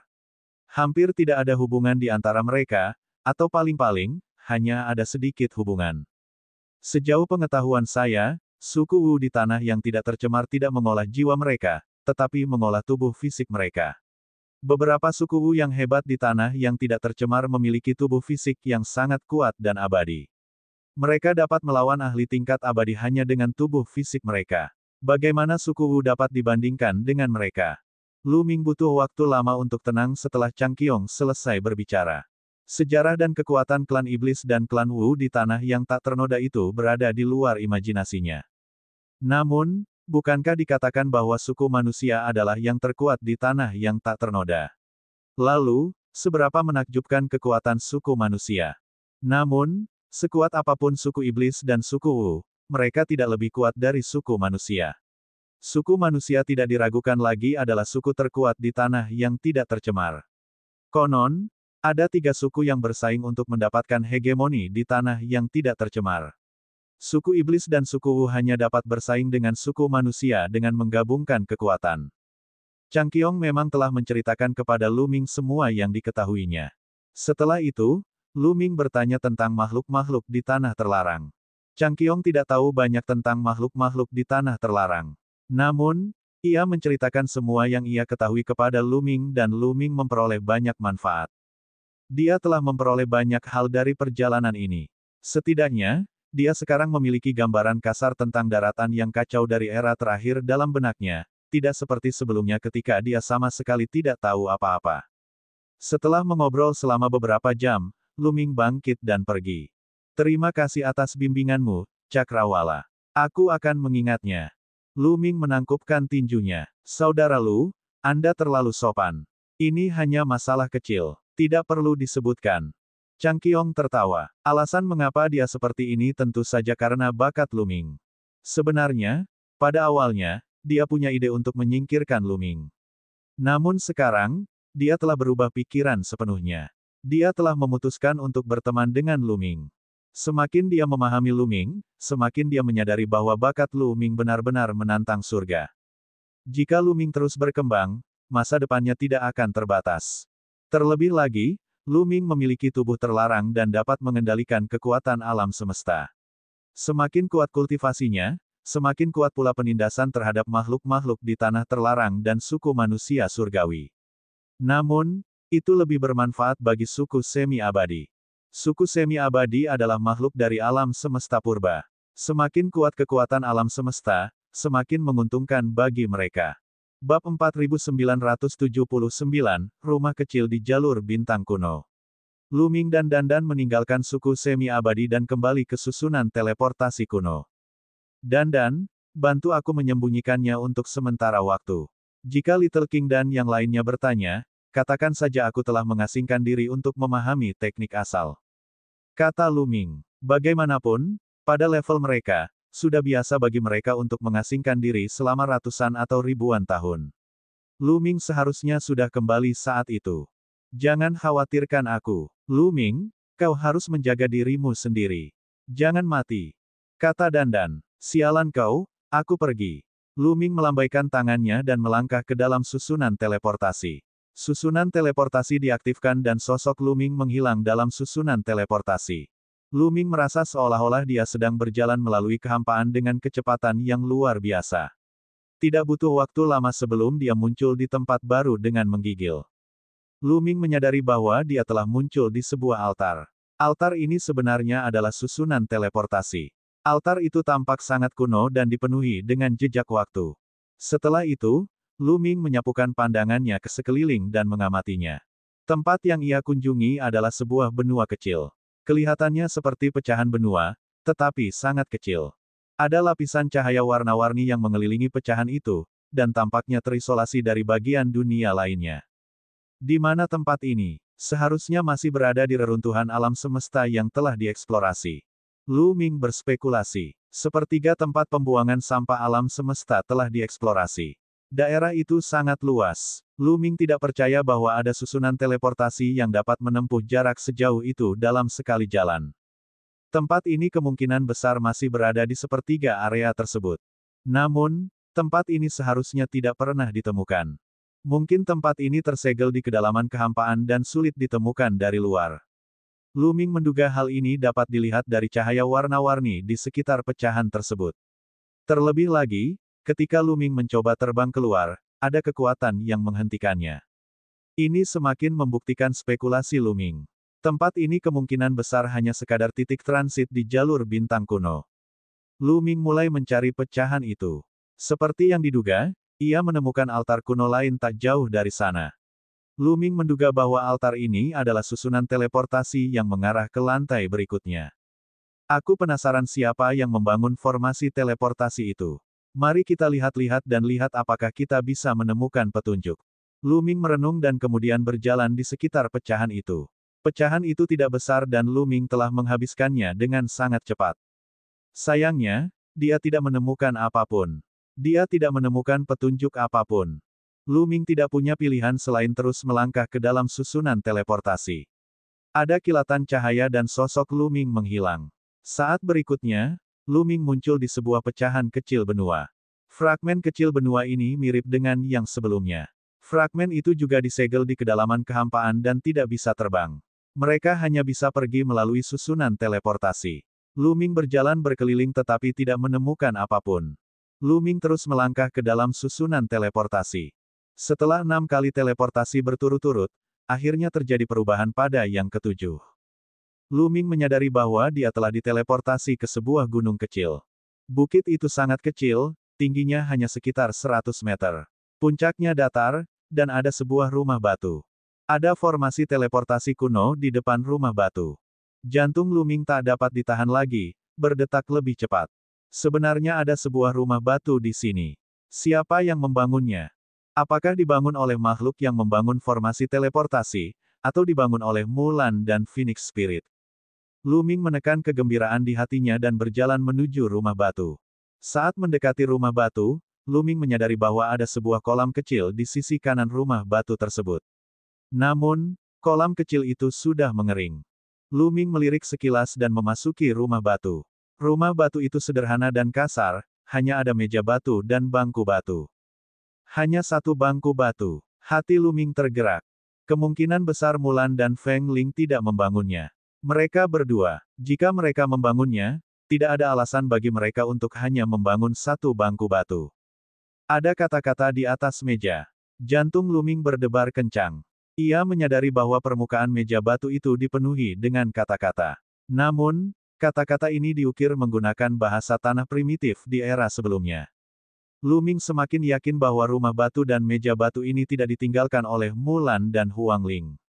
Lu Ming dengan hati-hati mengidentifikasinya. Selama bertahun-tahun, dia tidak sepenuhnya berdiam diri di pasukan penghancur surga.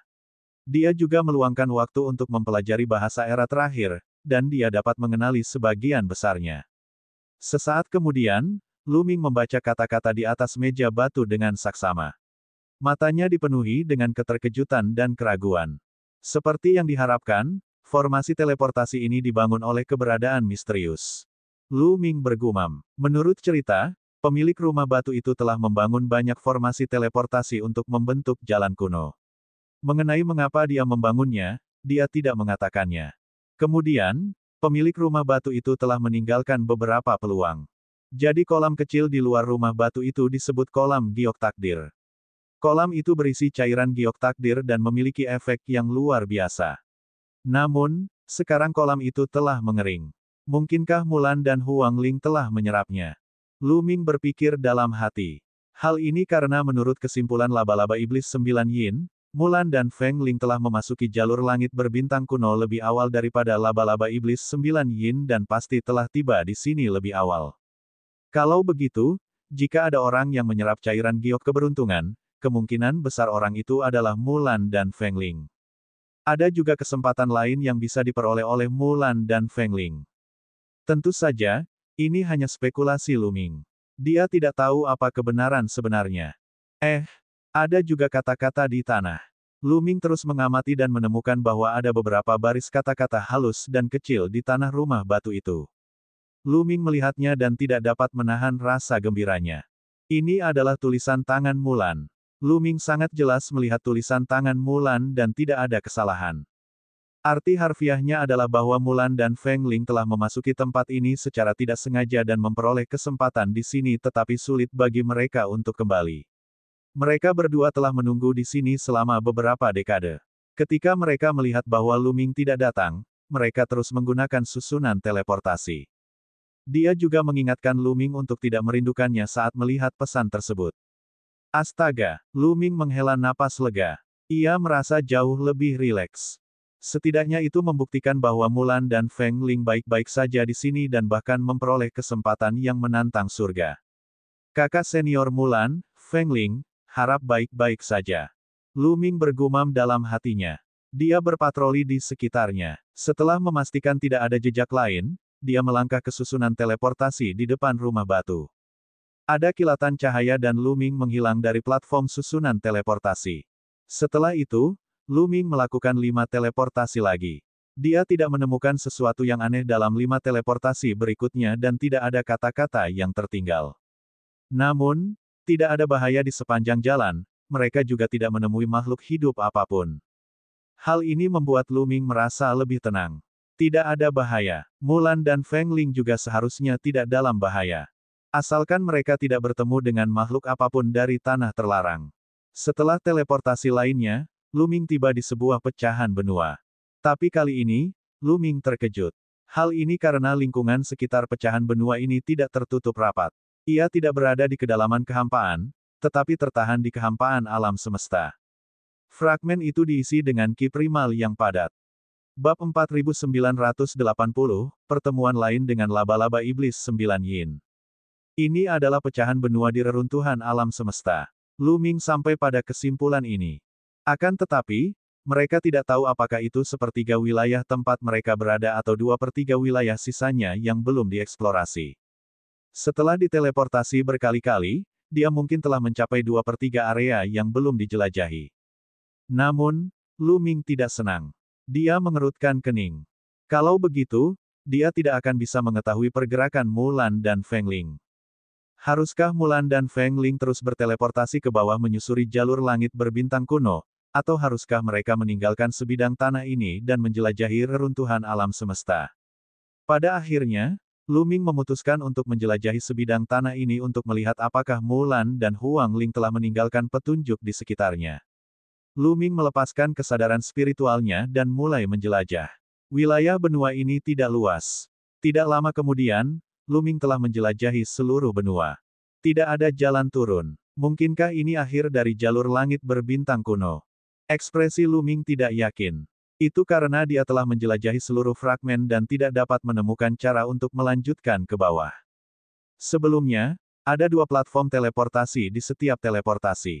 Satu adalah platform yang diteleportasinya, dan satu lagi adalah platform yang terus berteleportasi ke bawah. Namun, pada fragmen ini, hanya ada platform teleportasi yang digunakan untuk teleportasi ke sini. Tidak ada platform teleportasi yang terus melakukan teleportasi ke bawah. Apa yang sedang terjadi? Mungkinkah ini akhir dari jalur bintang kuno? Atau mungkinkah platform teleportasi tidak berada di fragmen ini, tetapi di fragmen lain? Bukannya tidak mungkin, tapi kemungkinannya sangat kecil. Lu Ming merasa ada kemungkinan lebih tinggi bahwa ini adalah akhir dari jalur bintang kuno. Mulan dan Feng Ling pergi setelah mereka tiba. Adapun ahli dari ras laba-laba iblis 9 yin, kemungkinan besar dia juga berangkat dari sini dan tiba di alam semesta. Saya harap kakak senior Mulan dan Feng Ling baik-baik saja. Lu Ming menghela napas. Dia tidak tahu di mana harus mencarinya di reruntuhan alam semesta yang luas. Setelah berpikir sejenak, Lu Ming memutuskan untuk pergi dan melakukannya selangkah demi selangkah. Dalam sekejap, Lu Ming meninggalkan daratan dan terbang ke kejauhan. Tidak lama kemudian, Lu Ming menilai berdasarkan peta bahwa ia seharusnya telah mencapai kedalaman tempat pembuangan barang rongsokan alam semesta. Ia telah tiba di 2/3 wilayah yang belum dijelajahi. Selain itu, Lu Ming juga menemukan bahwa lingkungan kultivasi di sini sangat bagus. Bahkan lebih baik daripada tempat Lu Ming dan yang lainnya berada. Setiap pecahan benua itu subur dan penuh vitalitas. Bahkan ada banyak obat-obatan suci yang tumbuh di banyak pecahannya. Namun, kualitas ramuan suci ini tidak tinggi. Lu Ming tidak membuang waktu untuk memetiknya. Hah! Tiba-tiba, Lu Ming yang sedang terbang tidak dapat menahan diri untuk berhenti. Sejak beberapa menit yang lalu, Lu Ming telah merasakan niat membunuh yang dingin dan jahat menguncinya. Awalnya, dia tidak terlalu memerhatikannya. Namun, setelah terbang beberapa menit, niat membunuh itu masih belum hilang. Sebaliknya, niat itu malah mengikutinya. Ini masalah. Tatapan mata Lu Ming bagaikan kilat saat ia mengamati sekelilingnya. Ia juga menyebarkan indera spiritualnya, meliputi radius 10.000 mil. Suara mendesing. Pada saat ini, ada gelombang di kehampaan di belakang Luming. Kemudian, sinar cahaya hitam menembus bagian belakang kepala Luming. Itu sangat tajam. Pada saat yang sama, cahaya hitam muncul di sisi kiri dan kanan Luming. Seperti tombak dewa, cahaya itu diarahkan ke titik-titik vital Luming. Kecepatannya bagaikan kilat. Dan EBSCP, penyergapan ini bisa dikatakan sebagai kombinasi yang mulus. Jika lengah, bahkan dewa tertinggi tidak akan mampu menghentikannya. Akan tetapi, apakah Luming merupakan seorang puncak guru surgawi biasa? Sosok Luming mundur dengan cepat, menghindari serangan dari kiri dan kanannya. Saat dia mundur, dia mengulurkan tangannya dan menahan serangan dari belakang. Benda yang menyerangnya dari belakang bukanlah senjata, melainkan kaki serangga. Kaki laba-laba, laba-laba iblis 9 yin. Pikiran Luming berpacu saat dia berteriak, keluar dari sini. Dia mengerahkan kekuatan di telapak tangannya dan melemparkannya keluar. Seketika, sebuah sosok terlempar keluar. Kekuatan yang mengerikan meledak dan salah satu kaki laba-laba milik pihak lain langsung hancur berkeping-keping. Sua-sua-sua. Kemudian, 3 sosok muncul di depan Luming. Ketiga sosok itu tingginya lebih dari 3 meter dan tampak seperti manusia. Namun, mereka masing-masing memiliki 2 kaki laba-laba di punggung mereka. Ya, hanya 2. Faktanya, salah satu dari mereka hanya memiliki 1 kaki laba-laba. Karena salah satu kakinya, Luming telah diledakkan sebelumnya. Wajahnya pucat dan dia menatap Luming dengan niat membunuh. Meskipun jumlah kaki di punggung mereka berbeda dengan 9 laba-laba iblis yin yang telah dibunuh Luming di alam semesta, dia yakin bahwa orang-orang ini berasal dari suku laba-laba iblis yin 9. Kekuatan tempur anak ini sangat kuat. Aku khawatir kita bukan tandingannya. Mengapa kita tidak mundur dulu dan membiarkan ahli yang lebih kuat menghadapinya? Saya juga berpikir begitu. Beberapa dari 9 laba-laba iblis yin berdiskusi satu sama lain melalui transmisi suara dan kemudian segera mundur. Luming mengerutkan kening. Baru saja, mereka bergabung untuk membunuhnya tanpa alasan apapun. Sekarang, mereka hanya ingin pergi begitu saja. Apakah Luming begitu mudah diajak bicara? Kalian semua, tetaplah di sini. Luming mencibir dan meraih dengan tangannya. Di kehampaan, telapak tangan besar meraih pihak lain. Luming dapat melihat dengan jelas bahwa ketiga laba-laba iblis Nine Yin ini hanyalah dewa master tingkat 9. Luming sama sekali tidak peduli dengan mereka. Dia dapat menghabisi mereka dengan serangan telapak tangan biasa. Tidak bagus. 3 laba-laba iblis Nine Yin dapat merasakan betapa mengerikannya Luming. Ekspresi mereka berubah drastis, dan mereka menggunakan seluruh kekuatan mereka untuk melawan. Akan tetapi, bagaimana mungkin 3 dewa master tingkat 9 dapat menghalangi serangan Luming? Telapak tangan menekan ke bawah, dan 2 teriakan terdengar. 2 dari 9 laba-laba iblis yin menjerit, dan tubuh mereka meledak. Tubuh dan jiwa mereka hancur. Hanya seekor laba-laba iblis 9 yin yang selamat. Namun, bukan berarti orang itu cukup kuat untuk menangkis serangan Luming. Luming telah berbelas kasih dan membiarkan orang itu pergi dengan sengaja, berharap bisa mendapatkan informasi darinya. Juga, mengapa pihak lain menyerangnya tanpa bertanya? Meskipun dia telah membunuh seekor laba-laba setan yin 9 berkaki 4, orang-orang ini tidak mengetahuinya. Tidak ada alasan bagi mereka untuk membunuhnya begitu mereka bertemu. Apakah karena dia manusia? Ini adalah sebuah kemungkinan. Lagi pula, di zaman tanah primitif, makhluk-makhluk di tanah terlarang dan umat manusia bisa dikatakan sebagai musuh. Namun, Luming masih ingin bertanya dan pada saat yang sama, menyelidiki situasi terkini di kedalaman reruntuhan alam semesta. Di alam semesta, meskipun laba-laba setan yin 9 berkaki 4 telah berkata banyak, pihak lain hanya mengetahui situasi dari 10.000 tahun yang lalu. Ini karena laba-laba iblis 9 yin adalah salah satu yang pertama kali bangkit. Ia telah bangkit lebih dari 10.000 tahun yang lalu dan kemudian memasuki tempat rahasia secara tidak sengaja untuk mencari peluang. Namun, ia terjebak di tempat rahasia itu selama lebih dari 10.000 tahun.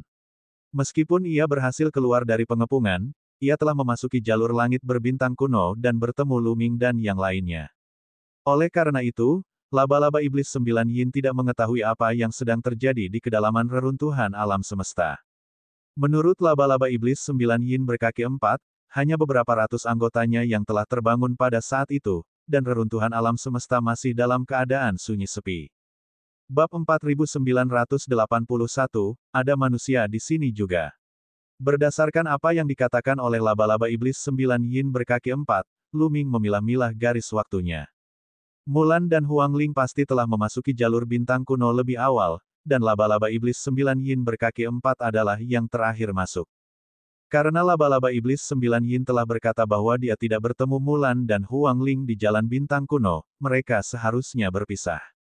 Pikiran Lu Ming melayang-layang di benaknya.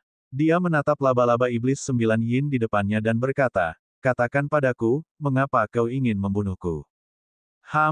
Aku tahu kau di sini untuk menyelamatkan kami. Namun, kamilah yang pertama kali menemukan ramuan suci bermutu tinggi itu. Kalian manusia hina dan tak tahu malu. Kau campur tangan di tengah jalan dan merebut ramuan suci bermutu tinggi itu. Bagaimana kami bisa mentolerirmu? Aku beritahu kamu, aku baru saja mengirimkan berita bahwa para ahli dari 9 laba-laba iblis yin milikku akan segera tiba. Nak, kamu hanya satu orang, kamu akan mati. Laba-laba iblis 9 yin berkaki 2 itu melotot ke arah Lu Ming dengan tatapan dingin dan penuh amarah. Apa yang baru saja kau katakan? Ras manusia, Lu Ming berseru. Mengenai ancaman yang dikatakan pihak lain, Lu Ming sama sekali tidak menghiraukannya. Saat ini, dia hanya peduli dengan informasi yang diungkapkan pihak lain, ras manusia. Pihak lain mengklaim bahwa umat manusia telah mencuri obat surgawi bermutu tinggi milik mereka. Ada manusia di kedalaman reruntuhan alam semesta. Dari mana asalnya? Mungkinkah makhluk kuat dari alam semesta yang memasuki kedalaman reruntuhan alam semesta dan meninggalkan keturunan? Atau apakah ia lahir dari kedalaman reruntuhan alam semesta, seperti halnya ras api di benua langit bintang? Bagaimanapun, Lu Ming tidak bisa tetap tenang. Menurut laba-laba iblis yin 9 berkaki 4, hanya beberapa ratus laba-laba yang terbangun saat baru saja bangun. Ada juga beberapa makhluk kuat lain yang terbangun di daerah terlarang lainnya, tetapi tidak ada manusia sama sekali. Mereka telah menjelajahi banyak daerah, tetapi mereka belum melihat satu pun manusia. Jadi, dari manakah ras manusia saat ini berasal? Manusia, apakah dia benar-benar manusia? Ada berapa banyak dari mereka, dan seberapa kuat mereka? Lu Ming mengajukan beberapa pertanyaan secara berurutan. 9 setan yin memandang Lu Ming seolah dia seorang idiot. Dia seakan berkata, bukankah kau manusia? Masih perlukah kau menanyakan pertanyaan bodoh seperti itu padaku? Berbicara, Lu Ming berteriak dingin, niat membunuhnya dingin. Baiklah, aku akan memberitahumu. Ada banyak sekali manusia, dan aku bahkan tidak tahu berapa jumlahnya. Kau juga punya banyak ahli, dan kau tidak lebih buruk dari ras laba-laba iblis 9 yin milikku. Kata laba-laba iblis 9 yin. Apa? Hati Lu Ming kacau dan dia tidak bisa tenang. Jika apa yang dikatakan pihak lain itu benar, itu akan menjadi sesuatu yang tidak masuk akal. Apakah ras manusia sekuat itu? Perlu diketahui bahwa ras laba-laba iblis 9 yin menduduki tanah terlarang, jadi kekuatan mereka tidak boleh lebih lemah daripada ras cahaya utama, ras laut luas, atau ras iblis yin. Bagaimanapun, makhluk-makhluk di tanah terlarang memiliki fondasi yang sangat dalam. Kekuatan salah satu dari 3 ras di tanah terlarang jauh melampaui kekuatan gabungan suku manusia surgawi dan pasukan penghancur surga. Dibandingkan dengan makhluk-makhluk dari tanah terlarang, ras manusia bahkan lebih lemah. Bagaimana mereka bisa disebut dalam satu nafas dengan makhluk-makhluk dari tanah terlarang? Namun, pihak lain tidak punya alasan untuk berbohong kepadanya. Apa yang sedang terjadi? Lu Ming tidak bisa mengerti. Jika Anda masih punya pertanyaan lain, saya bisa memberitahu Anda. Kata laba-laba iblis 9 yin. Bagaimana mungkin Lu Ming tidak tahu bahwa pihak lain tengah berusaha mengulur waktu dan menunggu para ahli laba-laba iblis 9 yin datang menyelamatkannya. Namun, Lu Ming tetap berani dan tak kenal takut. Ia terus bertanya, bagaimana situasi terkini? Ceritakan secara rinci. Laba-laba iblis 9 yin merasa semakin bingung. Mengapa Lu Ming bahkan tidak tahu tentang ini? Bahkan jika dia baru saja bangun dari keterasingannya, dia bisa saja bertanya kepada manusia lainnya. Mengapa dia harus bertanya kepadanya? Namun, ini bukanlah hal yang penting. Tidak ada yang tidak bisa dia katakan. Dia juga bisa menunda waktu. Saat ini, Ada 6 kekuatan besar di alam semesta. Mereka adalah klan laba-laba iblis 9 yin dan klan jahat ekstrim dari reruntuhan iblis 9 yin, ras manusia.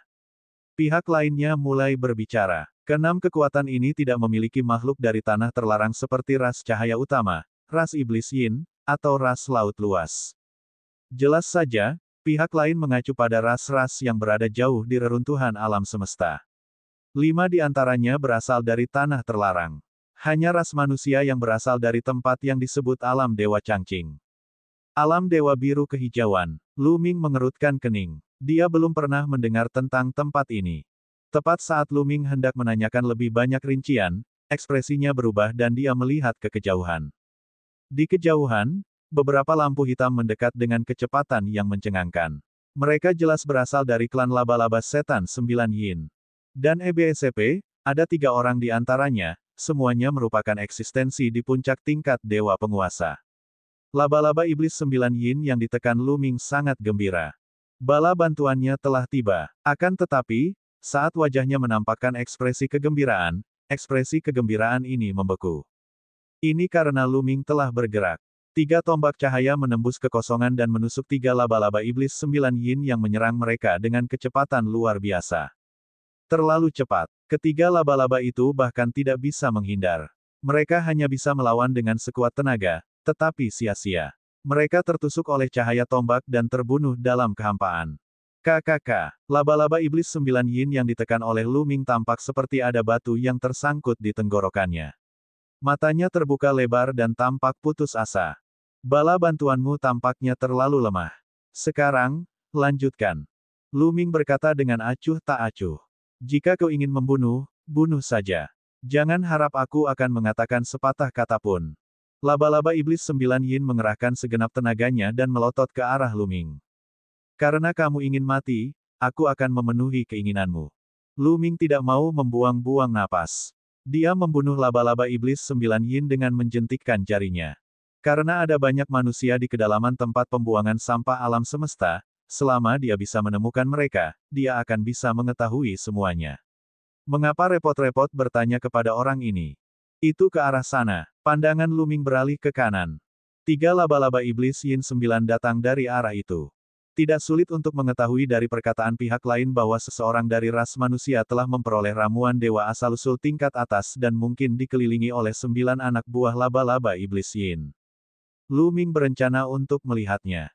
Jika memungkinkan, dia akan menyelamatkan manusia. Lu Ming maju selangkah dan terbang ke arah itu.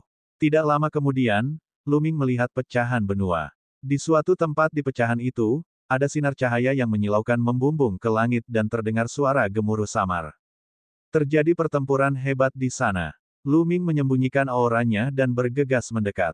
Dia tiba di medan perang dengan sangat cepat. Pada pecahan tersebut, kedua pihak terlibat dalam pertempuran sengit. Manusia. Mata Lu Ming tiba-tiba berbinar. Di satu sisi, ada 7 orang, semuanya manusia. Lu Ming tidak mungkin salah. Dia jelas manusia murni. Ada 7 manusia, 2 pemuda, seorang pria dan seorang wanita. Mereka tampak berusia 20-an, tetapi kultivasi mereka sebenarnya telah mencapai tingkat ke-9 dari alam dewa-dewa. Keduanya memang masih muda, tetapi kultivasi mereka telah mencapai tingkat ke-9 dari Dewa Master. Mereka jelas bisa dianggap sebagai jenius tingkat atas. Jika Lu Ming, Xian Yanxing, dan yang lainnya tidak memiliki daun teh dewa asli, tingkat kultivasi mereka hanya berada di alam master dewa tingkat 9. Dan EBSCP, 5 lainnya adalah 2 pria parubaya dan 3 pria tua, semuanya merupakan dewa penguasa puncak.